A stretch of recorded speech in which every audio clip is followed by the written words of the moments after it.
আসসালামু আলাইকুম। কিতা কররা আপনারা সকল কিতা অবস্থা বালা আছেননি?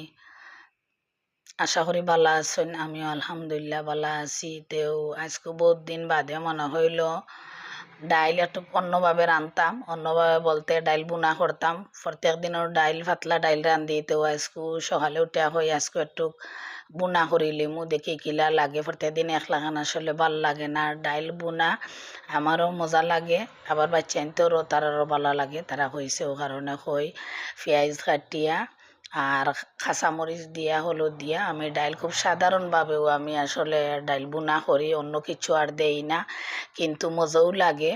ওই দেখো ডাইলটারে এখন আমি বালামতে খসাইমু।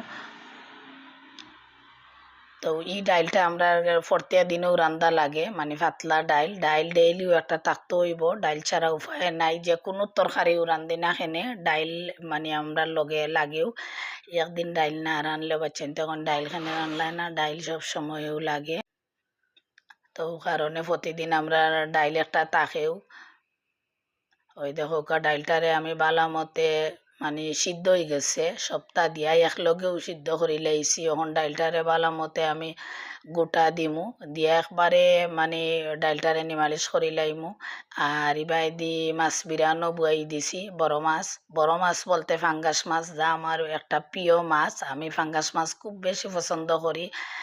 আর বাচ্চাদের মাছ খাই না, কিন্তু ফাঙ্গাস মাছ আনলে তারা এক পিস বা দুই পিস মানে একটু মুখও দেয়, নাহলে তারা মাছ খায় না। আর আমার কাছে ফাঙ্গাস মাছ খুবই প্রিয়, এবং আগে আমি আসলে খাইতাম না ফাঙ্গাস মাছ। আর এখন আমার ফাঙ্গাস মাছ ছাড়া লাগে ভালোও লাগে না। বাজারও গেলে ফাঙ্গাস মাছও সপ্তাহ পরে ফাঙ্গাস মাছও আনি।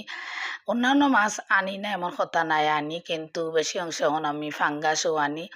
ফাঙ্গাস মাছ বিরান করিয়েও রান্ধি, এমনিও রান্ধি। আমার কাছে জেলা রান্ধি হলেও ভালো লাগে। আর ওই দেখো আমার ডাইলটা ওই গেছে, ডাইলটা নামাই দিলাম। আর ওখানে আইলাম একটু আমার ফুল বাগানোর খান্দাত হই বাঁকা দিন ধরে দেখছি না। তো আইলাম একবারে খেঁচি বেশি লইয়া একটু যাতা মরা টরতা খাটিয়া পেলাই দিমু। আর টব অখলো ছোটো ছোটো টব অখলো ফানি নিয়ে ভরি গেছে, তো ফানিগুলো একটু ফালাইমু। ফানি না ফালাইলে কয়দিন পরে গাছ এগুলা সেমা লাগিয়া মরি যায়।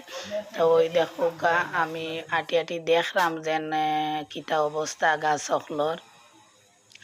এমন এক অবস্থা, মানে রোদ দিলেও সমস্যা, মেঘ দিলেও সমস্যা। রোদ দিলে গাছ সকল একবারে সব শুকাইয়া লাগে মরি যাইব, পানি দিতে যান নাই। আর পানি বেশি মেঘ হইলেও সপ্তাহ একটু সেমা লাগি যায়।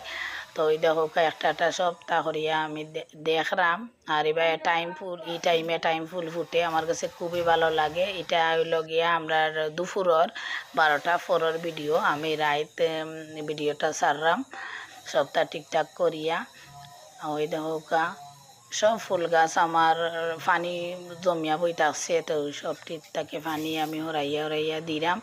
আর পানি জমা রাখাও তো ভালো না, এটা একটা পানিটা বিষাক্ত হয়ে যায়, মশা মাছি হয়ে যায়। ওরদায় আমি সব সময় এটা ক্লিন রাখি।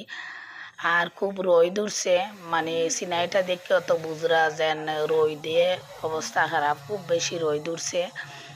তো রোদির মাঝে ওইটা করলাম আমি, কারণ মেঘ দিলে তো মেঘের মাঝে এটা করা যায় না, রোদ দিলে অবশ্য করা যায়। তো ওই দেখো সবটা আমি চেক করলাম যে কোনটা পাতা মরা বা কিটা, সবটা চেক করলাম একটা করিয়া। আর সবটা পরিষ্কার করলাম।